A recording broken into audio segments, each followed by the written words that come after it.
Hello student, good morning. Me Nate madam.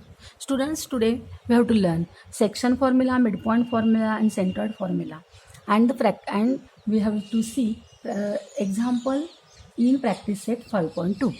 आपण हे 3 फॉर्म्युले बघूयात आणि त्याच्यानंतर ह्या 3 फॉर्म्युलांवरती प्रॅक्टिस सेट 5.2 वर जे एक्झाम्पल दिलेले आहेत ते एक्झाम्पल आपण आज सोडवूयात. आता सेक्शन फॉर्म्युला म्हणजे काय?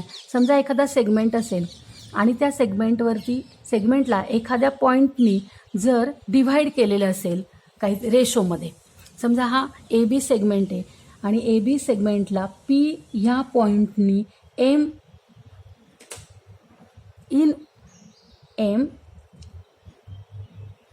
अँड एन ह्या रेशोमध्ये डिव्हाइड केलं आहे समजा, म्हणजे हे प्रमाण आहे एम ॲज एन. तर आपल्याला ह्या पीचे कॉर्डिनेट शोधून काढता येतात जर आपल्याला ए आणि बीचे कॉर्डिनेट माहिती असतील. If point P x y divide segment A B in ratio m as n where A is x1 y1 and B is x2 y2, then P ह्याचे कॉर्डिनेट बघा एक्स वाय काय असणार आहेत तर m x2 plus n x1 upon m plus n and m y2 plus n y1 upon m plus n. या फॉर्म्युल्याने आपण पीचे कॉर्डिनेट शोधून काढू शकतो. एम आणि एन काय तर रेशो आहे आणि x1 y1 x2 y2 हे ए बीचे कॉर्डिनेट आहेत. ए आणि बीचे कॉर्डिनेट आणि रेशो माहीत असेल तर आपण पीचे कॉर्डिनेट शोधून काढू शकतो. आता मिड पॉईंट फॉर्म्युला बघा. समजा ए बी या सेगमेंटचा मिड पॉईंट पी आहे, पी हा मिड पॉईंट आहे समजा, आणि एचे कॉर्डिनेट x1 y1 आहे, बीचे x2 y2 आहे. तर पीचे कॉर्डिनेट आपण शोधून काढू शकतो कोणत्या फॉर्म्युलाने तर ह्या फॉर्म्युलाने P x y is x1 plus x2 upon 2 y1 plus y2 upon 2. या फॉर्म्युलाने आपण एक्स आणि वायच्या किमती शोधून काढू शकतो. आता सेंट्रॉइड फॉर्म्युला बघा. सेंट्रॉइड म्हणजे काय? जर ट्रायंगल असेल आणि ट्रायंगलचे मेडियन आपण काढले, समजा हा एक मेडियन आहे, हा एक मेडियन आहे आणि हा एक मेडियन आहे, तर हे तिन्ही मेडियन कॉन्करंट असतात आणि त्यांच्या कॉन्करंट पॉईंटला आपण काय म्हणतो जी सेंट्रॉइड म्हणतो. तर हा जो सेंट्रॉइड आहे ह्या सेंट्रॉइडचा फॉर्म्युला आपल्याला इथं दिलेला आहे. जर आपल्याला ट्रायंगलचे व्हर्टायसेसचे कॉर्डिनेट्स माहिती असतील, एचे x1 y1, बीचे x2 y2, सीचे x3 y3, जर आपल्याला तिन्ही व्हर्टायसेसचे कॉर्डिनेट्स माहिती असतील तर आपण या सेंट्रॉइडचे कॉर्डिनेट या फॉर्म्युल्याने काढू शकतो. तर सेंट्रॉइडचे कॉर्डिनेट काय येणार आहेत x1 plus x2 plus x3 upon 3 आणि y1 plus y2 plus y3 upon 3. अशा पद्धतीने हे 3 फॉर्म्युले आपण प्रॅक्टिस सेट 5.2 मध्ये काय करणार आहोत यूज करणार आहोत. आणि आपण आता बघूया प्रॅक्टिस सेट 5.2. प्रॅक्टिस सेट 5.2 मधलं फर्स्ट एक्झाम्पल आपण पाहूया. प्रॅक्टिस सेट 5.2 काय एक्झाम्पल आहे बघूया. पहिलं आपण find the coordinate of the point P divide in the line segment joining the points A B in the ratio. आपल्याला काय सांगितलंय, मी एक्झाम्पल इथं लिहित नाही, फक्त तुम्हाला दाखवते. Find the coordinate of point पीचे कॉर्डिनेट शोधायचे. पी काय करतोय डिव्हाइड करतोय लाईन सेगमेंटला ए बीला. एचे कॉर्डिनेट -1 7 आणि बीचे कॉर्डिनेट 4 -3 आणि रेशो दिलाय 2 3. आपण इथं काय करूया, मी डायग्राम काढते क्वेश्चन न लिहिता. क्वेश्चन तुम्ही लिहा. समजा हा ए बी आहे, इथं पी पॉईंट आहे समजा आणि रेशो दिलेला आहे आपल्याला एम ॲज एन. आपल्याला एचे कॉर्डिनेट दिलेले आहेत -1 7 आणि बीचे कॉर्डिनेट दिलेले आहेत 4 -3 आणि पीचे शोधायचे. पीला आपण एक्स वाय म्हणूया. आता आपण आधी फॉर्म्युलेसाठी ॲन्सर लिहिताना आधी x1 y1 जे काय आहे ते आपण काय म्हणतो याला x1 y1. ओके. बीला आपण काय म्हणायचं आहे आपण x2 y2. ओके. आणि रेशो काय दिलाय, रेशो दिलाय आपल्याला m 2 ॲज 3 दिलाय. एम ॲज एन तो दिलेला आहे 2 ॲज 3, म्हणजे एमची व्हॅल्यू आपल्याला 2 आणि 3 दिलेली आहे. ओके. आपल्याला काढायचं आहे पी. काय फॉर्म्युला आहे? फॉर्म्युला तुम्हाला सगळ्यांना माहिती आहे, आपण मगाशीच बघितलेलं आहे. पी एक्स वाय, बघा परत फॉर्म्युला mx2 आधी आहे बरं का, लक्षात घ्या. mx2 plus nx1 my2 plus ny1 y2 आधी आहे.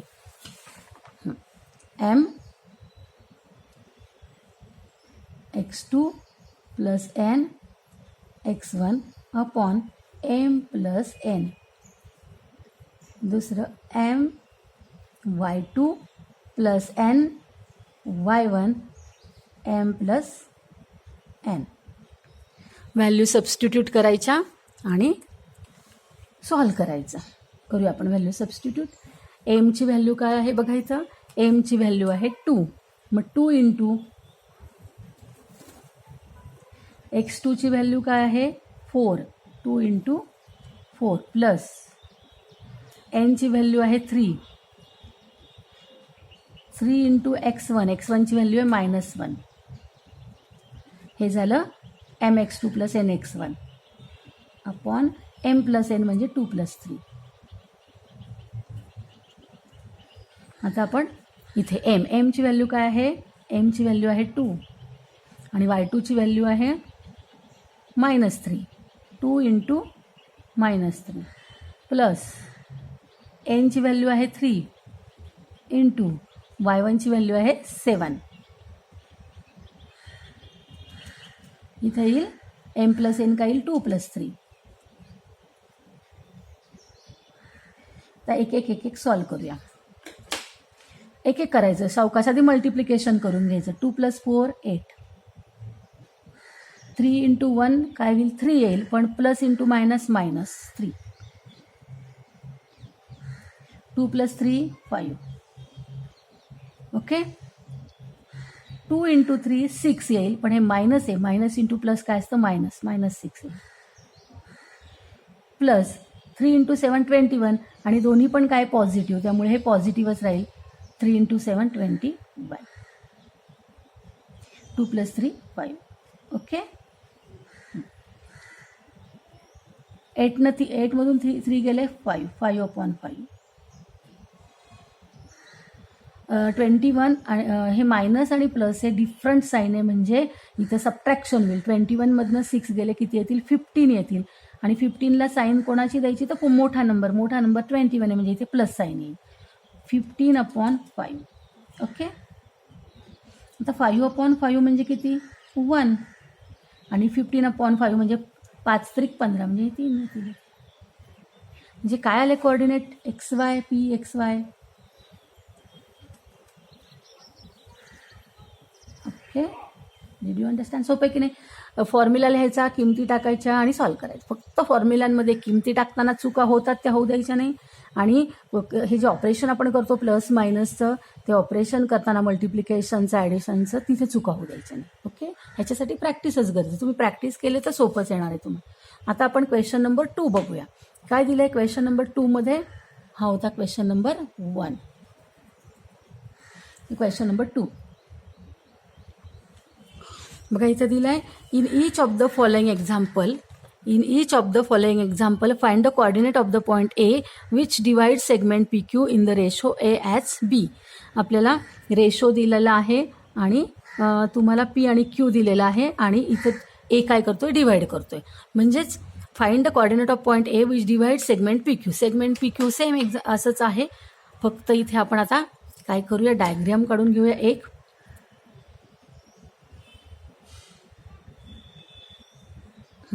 आता इथे आपल्याला AB इथं आपला सेगमेंट PQ आहे. PQ आणि त्याला डिवाइड करतो A. Pचे कोऑर्डिनेट आपल्याला काय दिलेले आहेत बघा. पहिल्या एक्झाम्पलमध्ये -3 7 -3 7 आणि Qचे दिलेत 1 -4 आणि रेशो दिलाय 2:1. AB रेशो बरं का. AB MN नाही घ्यायचा आता, इथं AB घ्यायचं. हा दिलेला आहे 2:1. ओके. आता आपण लिहून घेऊया आपल्याला काय काय दिलेलं आहे. आपल्याला दिला आहे पॉईंट P -3 7. आपण त्याला x1 y1 म्हणूया. Q तो दिला आहे आपल्याला 1 -4, त्याला आपण x2 y2 म्हणूया. रेशो आपल्याला दिला आहे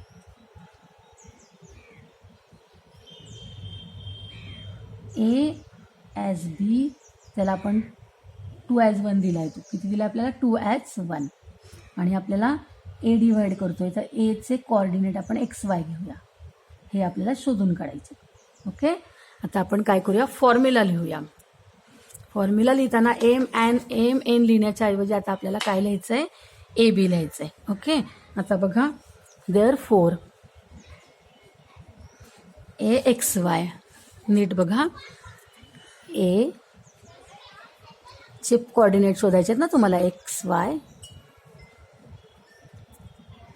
आता फॉर्म्युला आपला काय आहे, MX2 NX1 आहे की नाही. पण आता इथे एम आणि एनच्या ऐवजी आपल्याला एक्झाम्पलमध्ये ए दिलं आहे ना, मग इथं काय करायचं, MX2 म्हणजे AX2 प्लस BX1 आणि खाली काय येईल, A प्लस B येईल. ओके, इथं काय येईल, AY2 plus BY1 upon A plus B. बस एवढाच फरक आहे फक्त. आता इथे किमती टाकूया, व्हॅल्यू सबस्टिट्यूट करूया. काय व्हॅल्यू आहे, एची व्हॅल्यू 2 आहे आणि बीची व्हॅल्यू काय आहे, 1 आहे. मग इथं ए घेऊया 2, x2 काय आहे आपला, दिसतोय का तुम्हाला इकडे, x2 दिसतोय का, हां दिसतोय बघा.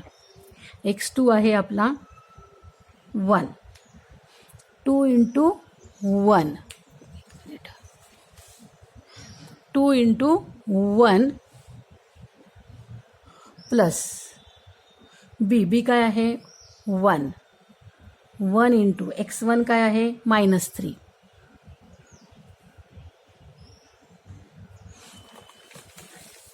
ठेवते म्हणजे कळेल.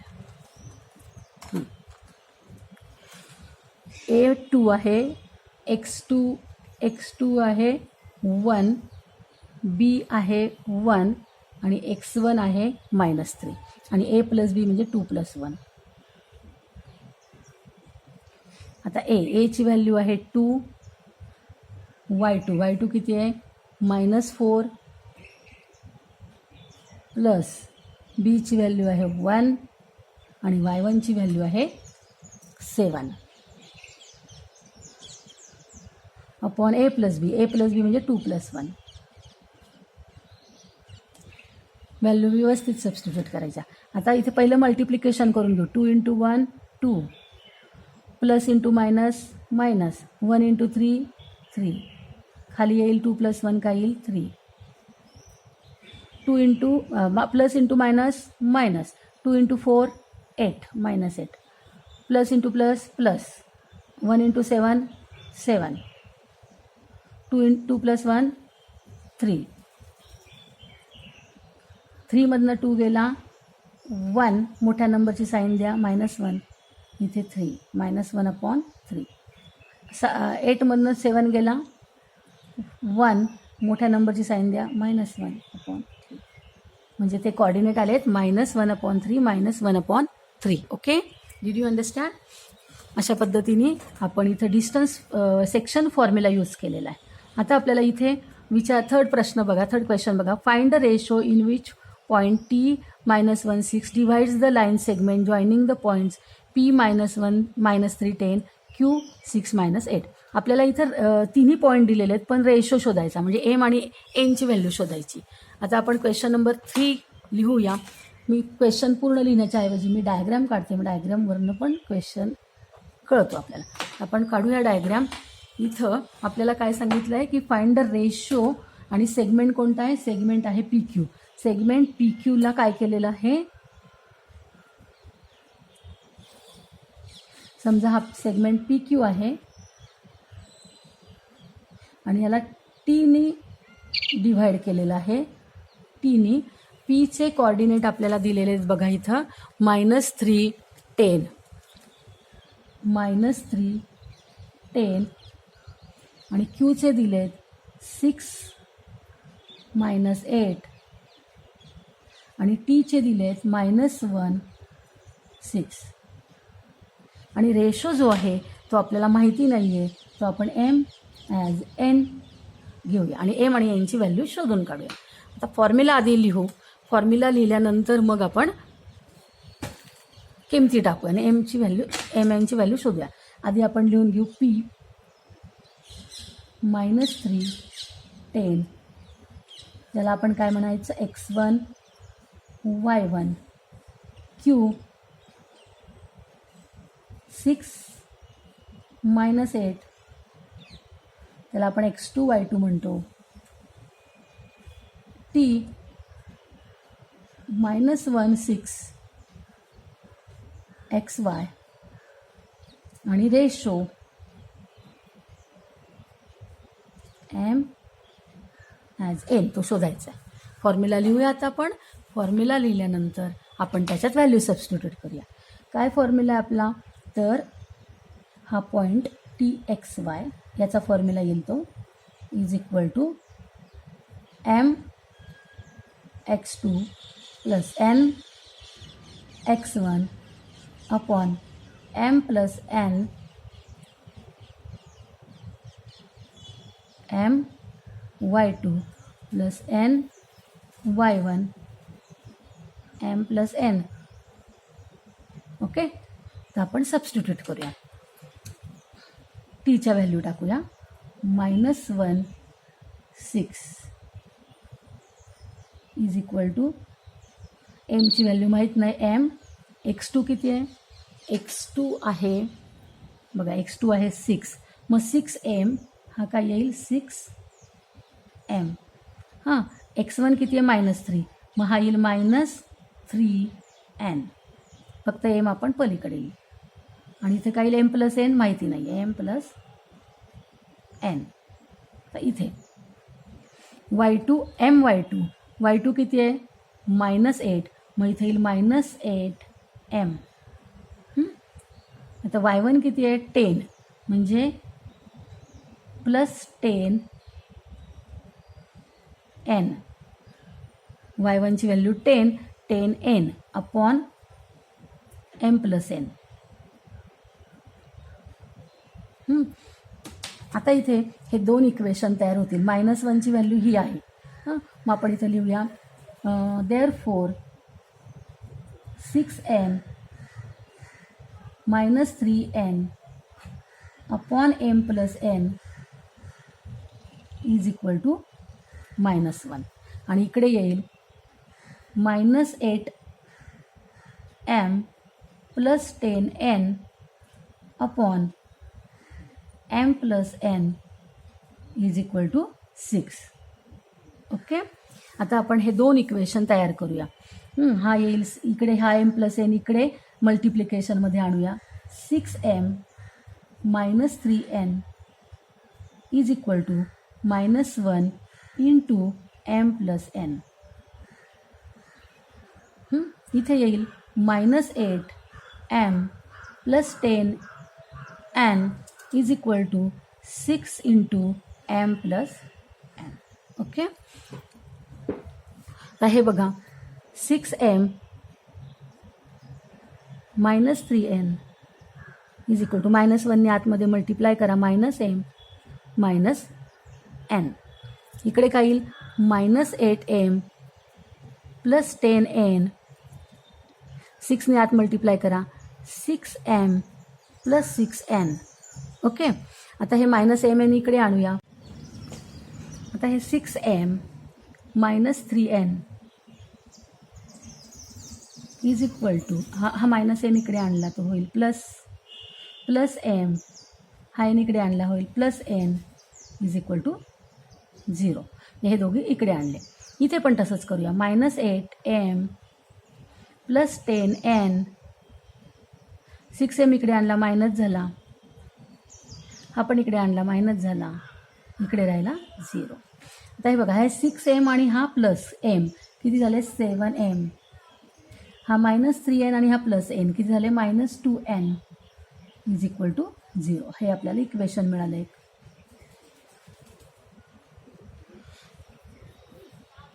आता खरं हे करायची पण गरज नाही, इथेच आपल्याला ॲन्सर मिळेल. हां, 7m - 2n = 0. आता इथे काय करायचं, तर एक मिनिट, हे करूच नका, हे केलं तरी तेच उत्तर येणार आहे. 7m - 2n = 0. मग इथे येईल 7m - 2n = 0. मग हा 2n इकडे आणला, 7m = 2n. आता आपल्याला रेशो पाहिजे आहे, मग हा m इथेच ठेवा, हा n डिवाइड करा, m/n इथं येईल, हा 2 इथेच ठेवा, 7ने डिवाइड करा, म्हणजे रेशो आपल्याला मिळाला m/n = 2/7. हा आपल्याला रेशो मिळाला. तुम्ही जर इकडची बाजू सोडवली तरी आपल्याला तोच रेशो मिळणार आहे. ही एकच कुठली तरी करायची, फक्त आपण इथे व्हेरिफिकेशनसाठी ही दुसरी बाजू करूया. इथे काय येईल, -8 मधनं 6 किती झाले, -14m. हां, आणि हे 10 आणि 10 मधनं 6 गेले किती, +4n = 0. ओके, मग आता इथे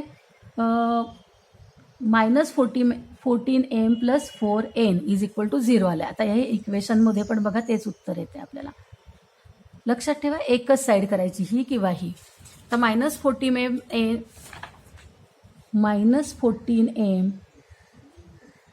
4n = 0. आता 4n इकडे आणूया आपण, -14m = -4n.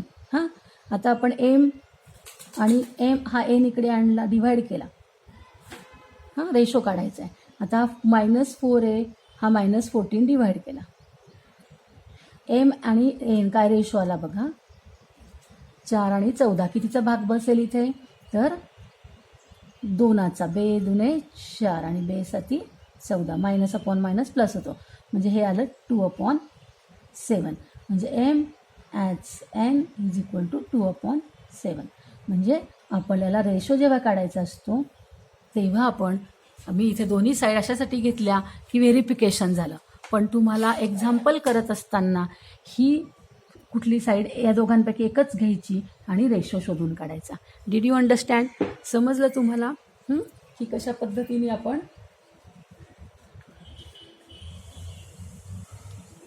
काढलेलं आहे. आता आपण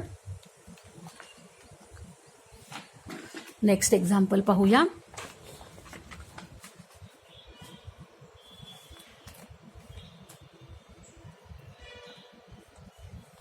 हां, आता इथे बघा, तुम्हाला क्वेश्चन दिलेला आहे.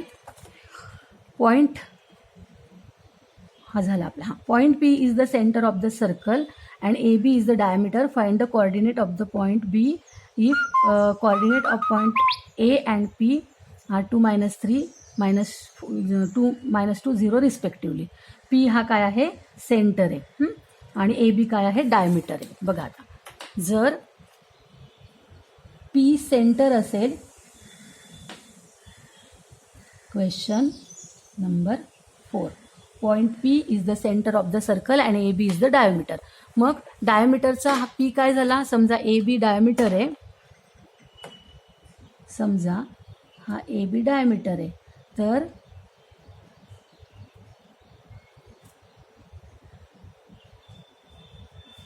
हा डायमीटर आहे AB आणि P काय आहे, त्याचा सेंटर आहे सर्कलचा, तर P ह्याचा काय झाला, मिड पॉईंट. सेंटर हा डायमीटरचा काय असतो, मिड पॉईंट असतो, आणि म्हणून P काय आहे, मिड पॉईंट आहे. मग आपण इथं लिहूया, P is the centre of circle having diameter AB. या सेंटेन्सचा अर्थ असा होतो, therefore P is the mid point of segment AB. ABचा तो काय झाला, मिड पॉईंट झाला. आता इथे मिड पॉईंट फॉर्म्युला यूज करूया आपण. आता बघूया आपल्याला काय काय दिलंय. इथं तुम्हाला दिलंय की point B coordinates of point A and P are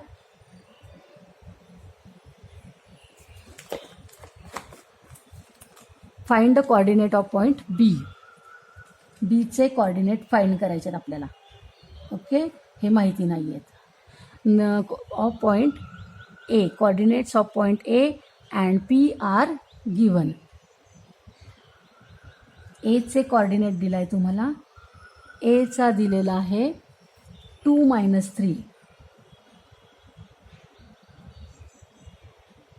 आणि पी चा दिलेला आहे -2 0. -2 0. ओके, बघा म्हणजे आपल्याला कोणते कोऑर्डिनेट काढायचे आहेत. Find the coordinates of point B if coordinate of point A and P are 2-3 -2 0. अशा पद्धतीने आपल्याला कोऑर्डिनेट. आता आपण एला म्हणूया x1 y1, बीला x2 y2 आणि पीला आपण xy म्हणतो. ओके, मिड पॉईंट फॉर्म्युला लिहायचा. आता काय आहे mid point formula. P x y काय असणार आहे. x1 + y1 x1 + x2 upon 2 y1 + y2 upon 2 हा फॉर्म्युला आहे. ओके, आता पीचे कोऑर्डिनेट लिहूया -2 0 आणि x1 x2 काय आहे. x1 आहे 2, x2 आहे x2 अपॉन 2. y1 y2 काय आहे. y1 आहे -3 आणि y2 आहे y2 अपॉन 2. ओके, आता इथे -2 0. आता इथे -2 0 -2 इज इक्वल टू हे येईल आणि 0 इज इक्वल टू हे येईल.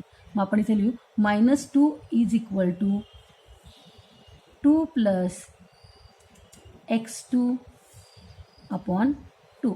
समजलं का. -2 is equal to this and 0 is equal to this. -3 + y2 upon 2. 2 × 2 -4 होईल बघा. Is equal to 2 + x2. हा 2 इकडे आणा. -2 - 4 इज इक्वल टू x2. मग आता इथे हे झालं -6. x2ची व्हॅल्यू किती आली. -6. आता इथे 2 × 0 काय येईल. 2 × 0 येईल 0 इज इक्वल टू -3 + y2. -3 इकडे आणा. +3 होणार. +3 + 0 इज इक्वल टू y2. म्हणजे y2 काय आला. 3 आला. y2 is equal to 3. मग काय कोऑर्डिनेट आले बीचे. Therefore coordinates of B